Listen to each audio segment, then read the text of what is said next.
Olá, boa noite, bem-vindos à meia hora em que analisamos a atualidade do dia. Hoje, no 3 Pontos, fazemos-lo com a ajuda do Presidente da Câmara do Porto, Rui Moreira, e do ator e diretor do Teatro do Bolhão, António Capelo.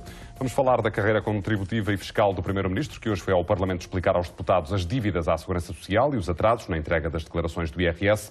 Vamos também falar da Grécia e da forma como o Governo tem lidado com a cultura.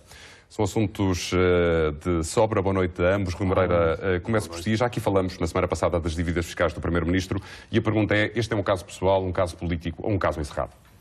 Eu já falei nisso na semana passada. Este assunto é um assunto requentado. Mas as explicações que ele hoje foi dar ao Parlamento tornam o caso encerrado? Nada de novo na frente oriental. Portanto, acho que é um assunto que se vai arrastar e não sei se vai acabar ou não, pressuponho que não. Portanto, acho que é um assunto que já mereceu o que mereceu e, portanto, já dei a minha opinião, não vou voltar a falar sobre isso. António Capelo, hoje Passos Coelho foi ao Parlamento explicar aos Estados que agora não tem dívidas em atraso, nem ao Fisco, nem à Segurança Social. O caso está devidamente explicado? Quer dizer, eu acho que o Primeiro-Ministro deu as explicações que entendeu que deveria dar. No entanto, eu considero que, como é comum dizer-se, à mulher de César não lhe basta ser séria. Quer dizer, este problema discute-se porque é o Primeiro-Ministro, não é? Nós não discutimos aqui a questão do cidadão. Ou, se quisermos, de alguma maneira, quando ele diz que, de facto, é um cidadão comum, e como um cidadão comum também tem falhas e também tem erros, o que nós esperamos de um cidadão, quando ele é Primeiro-Ministro e quando ele é eleito Primeiro-Ministro, é olhar para as qualidades que ele tem mais do que para os seus erros. E que seja um exemplo de cidadania. E que seja um exemplo, de alguma maneira, de cidadania. E quando se fala tanto de moralizar, de alguma forma, a política, e moralizar até no sentido, às vezes, religioso, nós não esperamos que um padre tenha uma relação pecaminosa maior que a dos seus paroquianos, não é? De alguma maneira. Portanto, o que se espera de um Primeiro-Ministro, enquanto Primeiro-Ministro, é que ele seja um exemplo daquilo que deve ser o cidadão comum. E isto deve ter consequências políticas ou não? Bom, isso agora depende dos políticos, e aí eles tirarão as ilações. O nosso Presidente da República já veio comentar, né? Colocar-se numa situação de comentador e dizer o que é que achava da situação. Eu acho que o nosso Presidente da República teria de ter uma posição um bocadinho mais sintomática com o lugar que este caso em concreto. E com este caso em concreto. Eu já vou ouvi-lo sobre isso, porque isso entronca na questão que eu tinha para colocar ao Rui Moreira, a forma como avalia as declarações do Presidente da República sobre este caso das dívidas de Passos Coelho. O Presidente da República disse que já cheirava à campanha eleitoral pedindo bom senso aos partidos. E hoje, ele disse isso, há 3 dias, hoje insistiu nisso. Mais uma vez, o Sr. Presidente da República já o tinha dito. O Sr. Presidente da República optou durante muito tempo por não comentar um conjunto de coisas e depois, subitamente, neste seu segundo mandato, resolve comentar. É um estilo novo do Sr. Presidente da República. Eu, sinceramente, acho que o facto político das declarações do Sr. Presidente da República de hoje, que eu vi com atenção, é a referência que faz a um antigo Presidente da República. Portanto, quando faz remoque a Jorge Sampaio relativamente àquilo que levou ao afastamento de Ferro Rodrigues. Da liderança do PS. Isso sim pareceu-me, de facto, um comentário novo, inovador por parte do Sr. Presidente da República. O resto, mais uma vez, é matéria requentada. Mas é inovador com sentido pejorativo ou com sentido positivo, vamos dizer assim? É inovador na medida em que o Sr. Presidente da República normalmente faz um bocado os comentários pela negativa, no sentido de dizer isto não é assunto que o Presidente da República deva comentar. Desta vez foi mais longe, ou seja, no fundo apontou o dedo a um seu antecessor e ao estilo de um seu antecessor, numa circunstância ainda por cima que não tem propriamente a ver com esta, como nós bem sabemos. E acho que isso é que, provavelmente, nas próximas semanas deverá ser uma reflexão. Já antes das declarações que hoje prestou e em que acrescentou esse dado, se quiser, o líder do PS diz que o Presidente foi muito infeliz porque está a fazer oposição à oposição e dando imunidade política a Passos Coelho. Faz sentido esta crítica? Isso é o comentário do Dr. António Costa, que naturalmente eu faço os meus, o Dr. António Costa faz os dele, não comento os comentários dos outros comentadores, senão vamos por aqui fora e nunca mais acabamos. Portanto, é um bocado aquela situação da jiboia que come. Mas a política também é feita disso. Sim, mas não vou comentar. Eu já dei a minha opinião claramente sobre essa matéria, toda a gente sabe o que é que eu penso sobre as funções da Presidência e como é que se deve colocar. E, portanto, já o disse aqui várias vezes. Neste caso, o que digo é o aspecto inovador A única coisa de novo que existe é uma referência à forma como o cargo de Presidente da República foi desempenhado por um seu antecessor numa situação que ele tenta ou considera que é semelhante a esta. Pronto. E não tem nada de semelhante. Não, ao falar nas intervenções, naquilo que é política partidária, no fundo, ao defender-se relativamente às acusações que lhe eram feitas pelo PS. Ao fim e ao cabo é isso que está em questão. António Capelo, era essa a resposta a resposta que esperava do Presidente da República ou não? Não, como eu disse há pouco, eu de facto tenho a sensação que o Presidente se coloca na situação de comentador. Eu não sei se isto abona alguma coisa a favor dos comentadores, mas parece-me que não abona nada a favor do Presidente da República. Acho que isto devia a ser discutido. Penso que o nível da discussão deveria ter sido outro, e deveria ser outro, nomeadamente, porque quando falamos há bocadinho de moralizar... Mas deixe-me usar uma metáfora. Não estava à espera que o Presidente da República viesse publicamente dar um puxão de orelhas ao Primeiro-Ministro. Não, mas eu possivelmente também não estava à espera que o Presidente da República viesse dizer o que quer que fosse, porque normalmente não diz quase nada em relação a tudo, não é? Ao fazer isto, de facto, de alguma maneira está a colocar-se ao lado do Primeiro-Ministro e está... Dando-lhe a tal imunidade política de que fala António Costa. De alguma forma, faço um pouco essa leitura. De qualquer maneira, penso que o Presidente deveria, neste e noutros casos, colocar-se mesmo na situação de Presidente da República, de representante de todos os portugueses, ou então... penso que a situação é um pouco confusa para mim, principalmente para uma pessoa como eu, que não entende porque é que o Presidente tem estas declarações num momento tão delicado. Porque se a Segurança Social tem falhas para com o Primeiro-Ministro, ou teve falhas para com o cidadão Passos Coelho, a verdade é que nós sabemos que para a maioria das pessoas, para a maioria dos cidadãos, hoje, a máquina do Estado é terrível e violenta.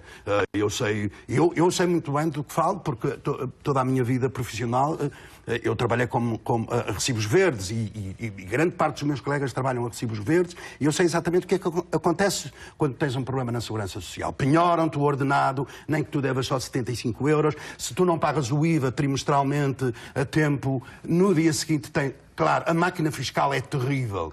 E dura. Se aqui ela falhou com o cidadão Passos Coelho, a verdade é que com a maioria dos cidadãos portugueses ela é extremamente rigorosa. Não é? E nesse aspecto é preciso que o Presidente, que o nosso Presidente, entenda que há mais cidadãos com este problema com a máquina fiscal do que aqueles que têm o problema que o cidadão Passos Coelho não tem com a máquina fiscal. Muito bem, Rui Moreira, e o prefácio dos roteiros de Cavaco quase aponta para 3 nomes, fala em política, em experiência em política externa. Os 3 nomes para que aponta são Durão Barroso, António Guterres, António Vitorino, deixando de fora, por exemplo, Marcelo Rebelo de Sousa e Rui Rio. Devia fazê-lo ou não? Eu acho que é normal que alguém que desempenha um cargo, seja numa empresa, seja num cargo público, diga: eu gostaria que o meu sucessor tivesse estas características, estas qualidades, estas condições. Sinceramente, não me choca. Aí parece-me que é perfeitamente razoável o direito à opinião. Não acho mal. Se calhar isso já foi feito no passado, não tenho presente, mas não me parece mal. Parecer-me pior se ele dissesse assim: eu agora ainda estou na presidência e vou apoiar este candidato ou aquele. Ele não diz isto. Ele define, no fundo, ele tenta dar uma visão daquilo que ele considera serem as condições necessárias, se calhar não suficientes, para alguém poder vir a suceder. Poder-se a dizer é um pouco uma visão monárquica, mas não é, porque a visão monárquica quem lhe sucederia seria o filho ou a filha se ele não tivesse filhos. Portanto, não parece... E neste caso ela até engloba nesta lista pessoas que são de outro quadrante político. Sim, mas eu de qualquer maneira também não sei se estou muito de acordo, porque penso que o Presidente, ao fazer essas declarações, está de alguma maneira a apontar a possibilidade de A, B ou C, e nós facilmente identificamos as pessoas que lhe deveriam suceder. Aliás, estamos aqui o que significa que nós poderemos dizer que o Presidente da República entrou em pré-campanha eleitoral para a Presidência da República. Aquilo que ele diz dos partidos quando comentam a situação do Primeiro-Ministro, diremos nós agora do Presidente da República, quando tem estas afirmações, poderei dizer que o Presidente da República entrou, de alguma maneira, em pré-campanha eleitoral para a Presidência da República. Não diz claramente quem é que apoia, mas indica, com muita clareza, penso eu, o perfil... Está a pensar num nome em concreto? Estou, claro, Durão Barroso. Rui Moreira, faz esta leitura, não? Não, sinceramente não faço. Porque eu consigo encontrar outros. Consigo encontrar Jaime Gama, por exemplo. O Jaime Gama caberia aqui, isto caberia como uma luva no Dr. Jaime Gama. Quer dizer, não me parece. Mas é verdade, ou seja, de alguma maneira há aqui uma questão de coerência. Dizer assim, se não se pode falar, se já se está a falar agora, se os partidos já estão em pré-campanha eleitoral, pode-se dizer que o Presidente da República está a lançar a pré-campanha eleitoral relativamente às presidenciais. É verdade, nesse aspecto estou de acordo. Agora, não parece que aqui tenha ido longe demais. Devo dizer que eu concordo que o próximo Presidente da República, independentemente de outras condições que deva ter, deve ter competências específicas em matéria, nomeadamente relações internacionais, e direi também que deve ir muito mais além do que foi este Presidente. Eu acho que aqui sim, quando nós pensamos no chefe de Estado e no papel que o chefe de Estado pode ter, porque há coisas que ele não pode fazer, alguns dos pré-candidatos anunciam que vão fazer coisas que depois não vão poder fazer como Presidente da República, isso aliás tem sucedido nas eleições presidenciais. Com alguma regularidade. A verdade é que em matéria de política externa e de representação externa, o Presidente da República tem um papel muito relevante. Como tem como Comandante Supremo das Forças Armadas também. Não é que a gente esteja a prever estar em guerra, mas muitas vezes a gente esquece que, de facto, o Presidente da República tem essas competências. E, portanto, aqui parece-me bem que alguém que queira ser Presidente da República deva ser escrutinado pelos portugueses a saber se tem não só essa competência, mas já agora também essa apetência. Porque é isso que nós esperamos seguramente do futuro Presidente da República. Pelo menos é o que eu espero. Seja capaz de desempenhar um papel na Europa, de fazer alianças, de ter uma opinião clara sobre questões importantes e também no âmbito da CPLP, portanto com os países de expressão portuguesa, em que há muito a fazer, com outros países, nomeadamente com Angola, com Moçambique, com a União Europeia. Portanto, aí o Presidente da República o futuro Presidente da República pode ter essa capacidade de liderar um processo de afirmação de Portugal, da língua, de tudo aquilo que nós somos e que nós queremos ser. Eu gostaria que fosse mais interventivo e, portanto, para ser mais interventivo tem de ter mais competências. E, portanto, nesse aspecto concordo basicamente com o perfil. Eu peço desculpa, eu também concordo. É muito curioso porque também fico com a sensação que o Presidente, ao referir isso, e principalmente esta questão das relações internacionais, de alguma maneira aponta uma falha que foi o seu mandato, os seus mandatos. É como se de alguma maneira ele apontasse qualquer coisa que nunca foi feita ou que deveria ter sido melhor e mais bem feito. E como tal, é como se fosse um desejo que ele próprio não cumpriu. Vamos avançar até porque há aqui mais temas para análise. O Rui Moreira, o líder do PS, disse esta noite na RTP que irá repor os cortes nos salários e nas pensões na função pública se for governo. Há margem para isso? Teremos que ver se ele diz, com certeza que já fez contas e já percebeu onde é que se vai buscar a receita ou onde é que se vai fazer os cortes que se podem fazer e que provavelmente ainda não foram feitos. Mas acho que se ele diz, com certeza que... Ele também disse que iria anunciar proximamente, julgo que na próxima semana ou dentro dos próximos dias, o seu programa. E, portanto, aí compreenderemos... Não serão os próximos dias, mas meses, julho, 6 de julho. Mas começará, e ele tem vindo a fazer um roteiro pelo país, falando sobre várias matérias, desde a questão da descentralização, a questão autárquica e tudo mais. Portanto, tem feito esse roteiro e certamente que haverá um momento em que falaremos de finanças públicas e do financiamento do Estado. E, portanto, será interessante, naturalmente, ouvir essas propostas. António Capelo, líder do PS, também... Desculpa só, com uma ideia segura, é que onde nós não podemos seguramente ir buscar mais dinheiro é nos impostos. Ou seja, porque se o preço a pagar por isso é um aumento da carga tributária, é apertar o nó que está à volta do nosso pescoço. É um garrote mesmo. É um garrote. Portanto, o que eu chamo a atenção é tudo aquilo que hoje em dia for feito terá que tomar em linha de conta que o garrote já está demasiadamente apertado. E falar apenas, não se pode vir outra vez com o discurso da evasão fiscal, porque ela continua a existir, nós sabemos que continua a existir uma economia negra, mas já se foi muito próximo do osso, já estamos muito próximo do osso e, portanto, eu já não sei muito bem. Aumentar as taxas e os impostos parece-me absolutamente impossível. Não se pode aumentar o IVA, seguramente, não se pode aumentar o IRS, não se pode aumentar o IMI, ou seja, já se foi para além do que é possível e, portanto, para o Estado, porque o Estado é como se fosse uma grande empresa, portanto, através da receita, dessas receitas, a gente não vê como é que o Estado vai buscar dinheiro. Através das privatizações também já vendemos os anéis, portanto, também já não temos móveis em casa nem anéis para vender. E, portanto, a partir daí a gente tem que dizer, então, se o Estado vai pagar mais aos seus funcionários, nos quais eu me incluo, com muito gosto, teremos que perceber onde é que o Estado vai fazer corte noutro tipo de despesa. E aí temos que pensar se é na despesa de investimento que está ao seu mais baixo nível, está a um nível muito baixo, o investimento público está a um nível baixo e nós precisamos de investimento público para compensar as assimetrias regionais e as assimetrias sociais, não nos podemos esquecer. Temos um Estado social que queremos manter e, portanto, por muito que isto para mim me soe bem, temos que perceber também como. É evidente como podemos dizer isto pode-se conseguir através do crescimento económico, mas não há nenhuma varinha mágica que faça com que o crescimento económico aconteça.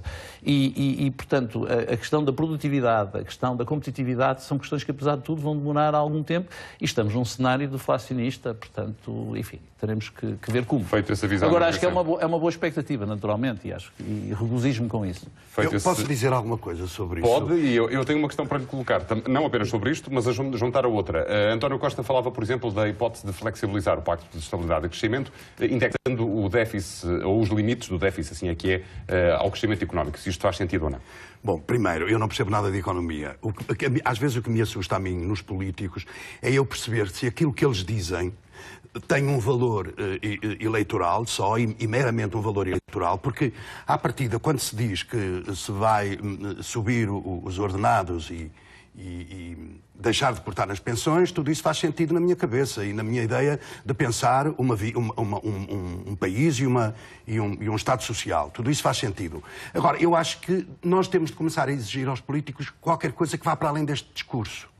É que explique exatamente como é que vai fazer isso. De alguma maneira, nós... O dizia agora, basicamente. Exatamente. Nós, os que não percebemos nada de economia, não é? De alguma maneira, começarmos a perceber como é que isto vai ser feito. Porque senão, qualquer dia, os políticos fazem promessas que depois não cumprem. E há bocadinho falávamos da moralização da política. E o que acontece é exatamente isto. É porque nós acreditamos que isto é possível, acreditamos que isto é bom, que isto faz sentido, mas de repente ficamos todos muito céticos em relação a mas como é que isto se vai fazer? Exatamente. Se não é com a subida dos impostos... Será com o investimento público? É engraçado, agora falamos de investimento público. Eu lembro-me, quem tinha o discurso do investimento público era o Partido Comunista, era o Bloco de Esquerda. Que me lembre. Não é? Fará algum sentido hoje em dia discutir isso? Não sei, de facto não percebo nada de economia, mas gostaria muito que os políticos, sejam eles quem forem, que quando dizem que vão deixar de cortar nas pensões ou que vão fazer... Como é que vão fazer isso para que nós possamos acreditar se isso é possível ou não é possível? Porque senão não passa... Fica esse desafio que me parece absolutamente pertinente. E deixe-me avançar porque o nosso tempo está mesmo contado, vamos dizer assim, hoje, e passamos para a Grécia em concreto. Rui Moreira, já se percebeu que o braço de ferro entre Bruxelas e Atenas está para durar e ontem o número 2 do governo grego, o Ministro da Defesa Panos Kamenos, que é também o número 2 do governo de Atenas, deixou um aviso sério a Berlim, se pode dizer assim, diz que todos os dias há novos imigrantes ilegais a chegar ao país, à Grécia, e que cerca de 10 mil estão neste momento em centros de acolhimento. Basicamente o que ele fez foi uma ameaça que pode dar a esses cidadãos os papéis necessários para circularem dentro do espaço Schengen. Como é que comenta este tipo de discurso em jeito de ameaça? É um discurso é a ameaça do desespero. Ou seja, também aqui, é um bocadinho como o António estava a dizer, o Syriza comprometeu-se com um conjunto de coisas. E neste momento já se percebeu que recuou em poucas semanas violentamente. E, portanto, hoje... o povo grego começa a olhar para isto tudo e dizer assim, eles prometeram-nos uma coisa, isto não está a suceder, não parece ser possível, a equação não é possível. Mas isto é um discurso para consumo interno? Claro, ou deve claramente ser... é para consumo interno, porque é óbvio que não se pode imaginar agora que os gregos vão abrir as portas, as suas próprias portas, a pessoas que saibam que são terroristas e que agora vão invadir Berlim. Fala inclusive em jihadistas. Exato, portanto, parece-me um discurso de desespero que resulta exatamente da descredibilização muito rápida do Syriza junto dos seus eleitores e junto das pessoas que os apoiaram e junto a alguns dos seus fundadores. É preciso termos a noção disto. Portanto, não parece nada, não parece preocupante porque um estado de alma, isso sim. António Capelo, estou completamente de acordo. Penso que é preocupante como estado de alma, porque não me parece que seja uma atitude social valorativa, mas a verdade é que o Syriza comprometeu-se com algumas questões com o povo grego. Com o eleitorado grego. E uma vez que foram eleitos, é com todo o povo grego, de alguma maneira. Já se percebeu que algumas não são execuíveis? pelos vistos, neste momento, tem imensas dificuldades em lidar com as suas próprias promessas. Era bom.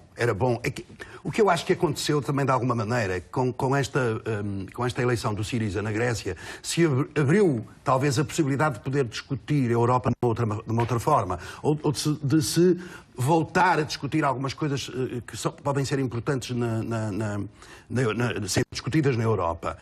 Isso só por si tem um valor que me parece interessante. Agora, internamente, de facto, eles têm o problema de lidar diretamente com a sua população e com as promessas que fizeram à sua população. E como é que podem, ou como é que poderão concretizar essas promessas? Porque elas, infelizmente, não dependem só deles e da vontade deles. Aqui há terceiros que, evidentemente... Em 30 segundos, deixe-me só perguntar ao Rui Moreira quando e como é que acredita que vai acabar este braço de ferro entre Atenas e Bruxelas? Faça mais vaga ideia. A minha bola de cristal está turvíssima acerca da Grécia e tem estado turva nos últimos anos. Não consigo imaginar o que é que vai ser. Estará Atenas a ceder mais do que Bruxelas, certamente? A não ser que arranje outras fontes alternativas de financiamento. E a Rússia, neste momento, não é fonte alternativa de financiamento. Duvido que os chineses sejam. E, portanto, não é fácil. Não é fácil. António Capelo, vamos ao assunto que o trouxe cá. No próximo dia 27, a Academia Contemporânea do Espetáculo e o Teatro de Bolhão mudam-se para o Palácio do Bolhão. Foi intervencionado durante 8 anos. Julgo que a obra, o investimento global é da ordem dos 2,5 milhões de euros da recuperação do espaço. Como é que vai ser dinamizado aquele espaço? Bom, em princípio, a Academia Contemporânea do Espetáculo é uma escola de teatro profissional. O Teatro de Bolhão é uma companhia de teatro profissional. A ideia é que nós vamos ocupar aquele espaço que é da Câmara Municipal do Porto, que é um espaço que é património nacional, e vamos ocupá-lo dando-lhe, do ponto de vista da nossa capacidade criativa e inventiva, dando-lhe o valor que patrimonialmente o edifício tem. Quer dizer, se é um edifício que tem um valor patrimonial muito, muito valioso, nós temos andado a recuperá-lo também do ponto de vista não só arquitetónico, mas do ponto de vista também do seu valor patrimonial, internamente, porque tem muita pintura, muitos estuques, etc, etc. E agora a grande dificuldade para nós vai ser como é que nós vamos animar aquele espaço. Imagino que já tenha planos para isso. Claro. Agora, mas os criadores também são falíveis, não é? E como tal, tudo aquilo que vamos fazer tem sobre nós a dupla ou a tripla responsabilidade de agora ser feito naquele espaço. Não é? E de resultar. De alguma maneira, o que nós queremos dizer muito claramente é que vamos devolver à cidade do Porto, porque se trata mesmo de devolver um espaço que a cidade já não conhece, já não reconhece, porque está fechado há muitos anos, que tem de facto um grande valor e que fica no coração e no centro da cidade e num sítio que neste momento precisa, penso eu, de uma grande intervenção urbana e arquitetónica, mas ao mesmo tempo que se anime do ponto de vista humano, porque só assim é que as cidades têm valor e são interessantes para serem habitadas. Pode levantar o pano sobre alguma da programação que tem prevista para aquele espaço? Nós vamos apresentar no dia 27 de março, que é o Dia Mundial do Teatro, a programação que temos já estabelecida até março. Nós vamos estrear com o Édipo, que é uma tragédia grega de Sófocles. Depois teremos em abril um espetáculo, um musical que evoca de alguma maneira a nossa ideia de revolução.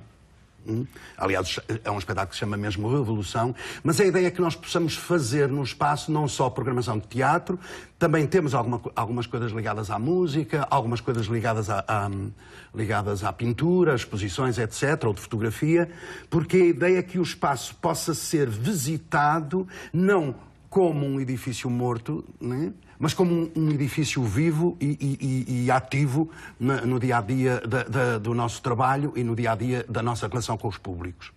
Né? Rui Moreira, o António Capelo falava agora do espaço envolvente do Palácio do Bolhão. Ali ao lado está o Mercado do Bolhão. A minha pergunta é, quando é que haverá novidades sobre as obras de recuperação do mercado? Eu espero que seja próximo do Dia do Teatro. 27 de março?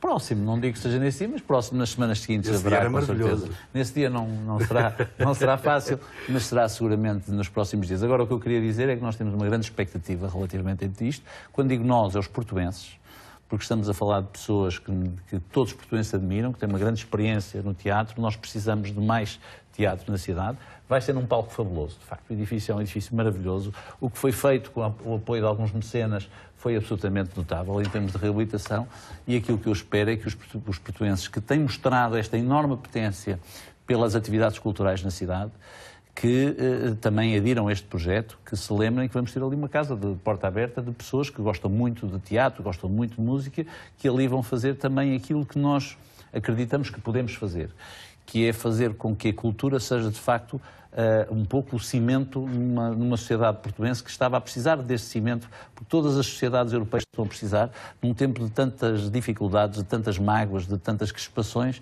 É através da cultura que nós encontramos, afinal, a resposta muitas vezes a essas nossas ansiedades. Até porque ainda temos tempo para isso. Rui Moreira, deixe-me insistir nesta questão do mercado do bolhão. Disse-me que, porventura, haverá novidades nos próximos tempos. O que é que está a entravar o processo neste momento? O que está a travar o processo é que nós, quando se olha para o mercado do bolhão, o mercado do bolhão não é apenas um edifício, não é apenas edificado. Nós temos que pensar no teatro, que é o próprio mercado do bolhão, para usar uma expressão que o António percebe bem, as pessoas que lá estão, a vivência das pessoas que lá estão, os usos e os costumes. Seria muito fácil restaurar aquilo e dizer, pronto, aquilo agora vai ser outra coisa qualquer, mas nós queremos que aquele seja o mercado público da cidade do Porto, o sítio onde as pessoas podem fazer as suas compras, onde vão recriar um pouco a utilização passada daquele espaço. E isso dá muito trabalho, isso tem que ser muito bem pensado, isso obedeceu a muita conversa com muita gente, e é isso que nós fizemos até agora, para agora termos o projeto em fase muito avançada para o podermos anunciar à cidade. Muito bem, esperamos que esse dia seja marcado. Rui Moreira, António Capelo, aos dois, muito obrigado por terem vindo ao 3 Pontos. Voltamos a pontuar a atualidade na próxima semana. Boa noite e obrigado por ter ficado desse lado.